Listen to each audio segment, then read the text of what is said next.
Stay to the end of the video because I'll explain all of that, and then plus I'm going to have a challenge at the end that will make the whole subject of bartering, I believe, a lot easier for you.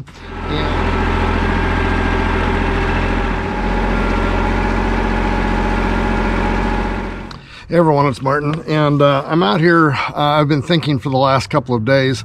That always gets me in trouble, I guess, when I start thinking. But this was started out with a question that someone had about the whole subject of bartering and whether bartering was even a thing anymore, and is it a good thing?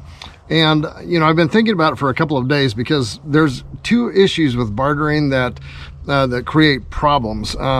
Bartering is a good thing, but as I've been thinking about this, I kind of went around a long trail on it and came up with actually a solution to those two problems. And don't discredit the simplicity of it because it is very simple. And when you get halfway through this video, you're going to say, well, that's simple. Everybody knows that. But it's more complicated than what you think it should be.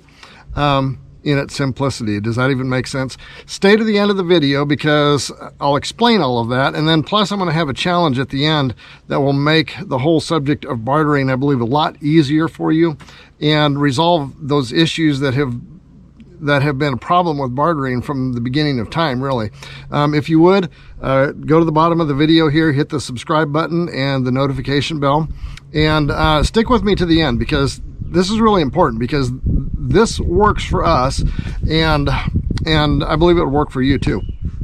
So the two issues with bartering is, yes, it's a thing. Yes, it's easily done, as long as you are able to overcome these two issues. And the first issue is finding people or a group of people that you can set up and barter with on a regular basis.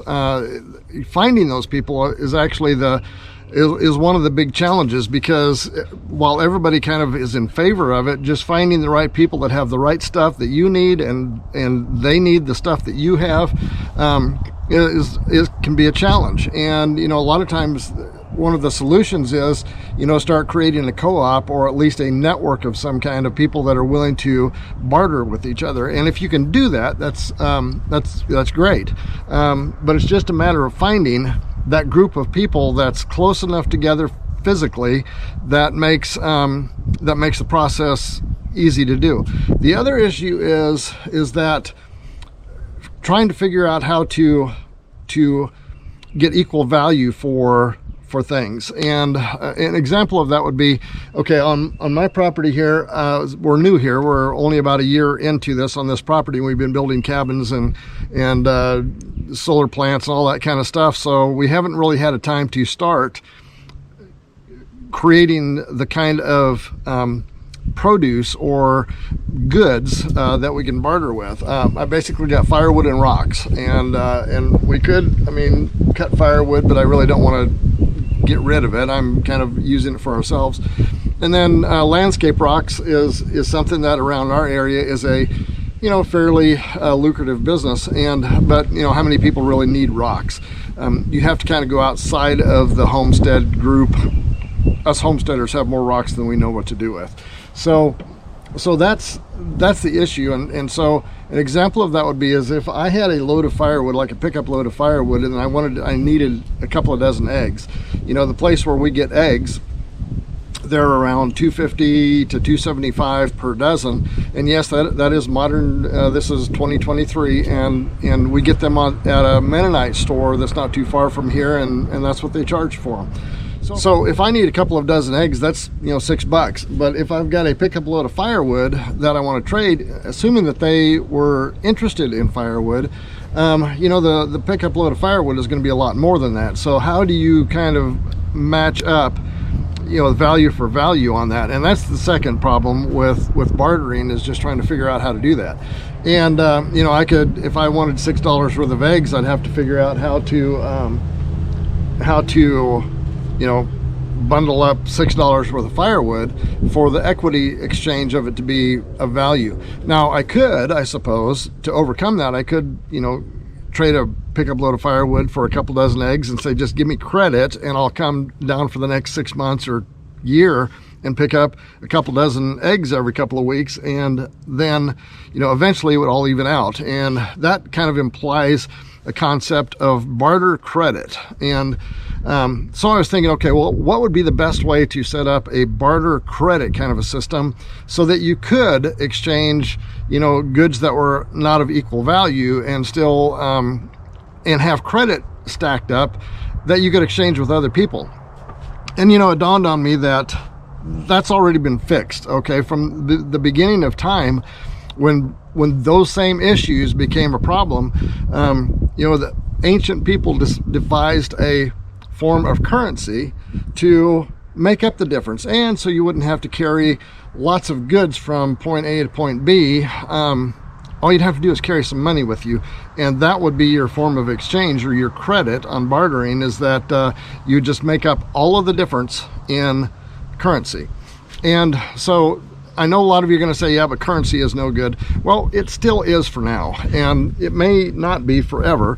But and I was looking at even, what would it take to, start inching our way back to like a gold and silver kind of currency. And a friend of mine put me onto a company that's, and it's a mint, so I mean it's legitimate stuff. They make these cards of gold and silver that have perforations on them that allow you to break off a 1 gram piece of either gold or silver so that you can use that for exchange.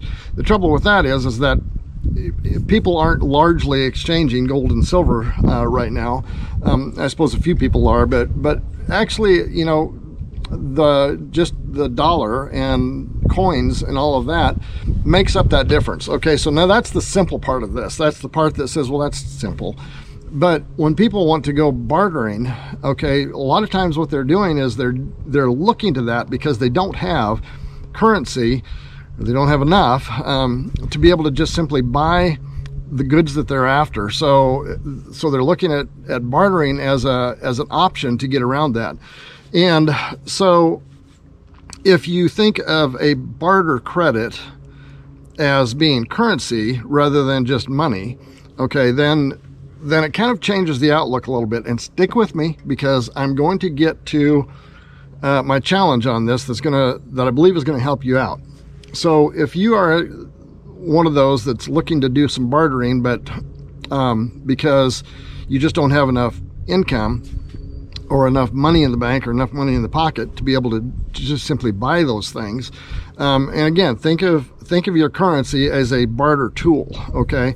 And when I go to the farmers markets on Friday, I'm there because I want to, exchange something that I've got for something that they have: vegetables, fruits, jars of honey, jars of jams and jellies and things like that. So I just simply take a pocket full of cash. Now I could take firewood or rocks, but they're not interested in that, okay? And it would be too cumbersome to try to do that. So the problem is when you don't have that barter currency that you can go and just trade with, you have to come up with some way of getting that. So here's my challenge to you. If you take, let me start a little bit with the idea of a creator and a consumer, because if kind of people that think sort of with a business mind like I do, I'm plagued with that, I think. Most of my time is spent thinking how I can create something of value that I can sell, okay, or that I could trade with. But really, I'm consumed with coming up with things that I can create that will give me something of value to exchange. And honestly, most people don't think that way. I would say only about 10% of the people I know personally actually think like that. Most people are thinking in terms of spending money to buy things, and it seems like there's always not enough. And the only way to get that is to work a job or work someplace where you're exchanging your time for your money, and then you have the money to go, purchase things with. And I'm going to challenge you to start thinking more in terms of creating something in the life that you've got right now, whether you're on a homestead property or an off-grid property or some kind of a property. I'm going to challenge you to think of ways that you can create a product on there that people will pay you for. And whether that's taking garden produce to a farmer's market, or raising bees and selling the honey, or any of those kind of things. I mean, there's plenty of people out there like me that are willing to give you cash for those. And the challenge is to find out ways that you can turn that into some sort of income or barter credit that you can use for bartering with cash with people that have things that you need. And you don't have to be out on a big acreage to do that, or a farm or anything like that. You can do that if you've got an urban backyard garden, or berry bushes, or whatever, or if you know how to make things in your basement or your garage, or a spare room of your house, then you can, as long as you can create something that has some value that people are willing to purchase from you, it gives you those barter credits. And so here's the actual challenge. Okay, get a jar or a cash box or something like that, and whatever it is that you feel like your monthly expenses are every month, whether that's $500 or $1,000 or $2,000 or whatever that is, okay, start with that amount of money and commit to, I'm just going to call it a jar, okay, get a cash jar and find items that you can sell that other people need, that you can fill that cash jar. Let's just say you need $1,000 a month to be able to comfortably afford to do the things that you need to do on your place. And so build that up. You may start by building it up to $100, then maybe to $200 or $500 or whatever, but take that, commit to getting that jar full of whatever your monthly expenses are, and do it from your creativity. Don't go get a job to put that money in there. I mean, a lot of you already have to do that, and I'm trying to get you a way to break away from that so that you can have an even exchange of products and services and things like that you are creating, on your property. So if that means it's $1,000, get $1,000 in that jar, and that is your barter credits that you can go to the farmer's market, or you can go to the farm store, or you can go to the Mennonite store, or whatever else, to get the things that you consume throughout the month.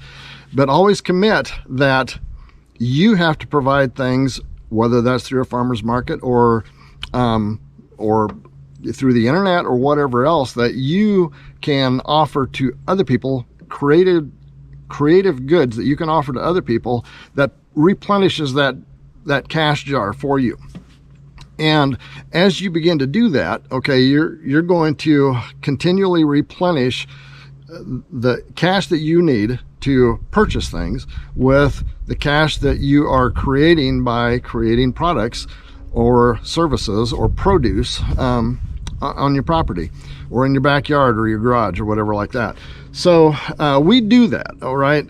Now, we have done this over the years, and it just kind of clicked with me how that works with us, because for years, if you know our story, I may put some links up here on it. Our kind of base of income surrounds campsite rental and cabin rentals and treehouse rentals and tent, like glamping tent rentals. And so we have accumulated that as an income source over the years. And right now, I don't have to go out and find a job someplace to get enough cash to be able to buy the stuff or barter those barter credits with the farmer's market. Every month I have a flow of cash that comes in from those campsite and cabin rentals that keeps my jar full, okay? And actually more than full. We probably, down here on this property, we probably get twice to three times as much as what we need to keep our jar full to purchase the things that we need to purchase around here, and without having to go off the property anywhere to try to earn a living or have a job.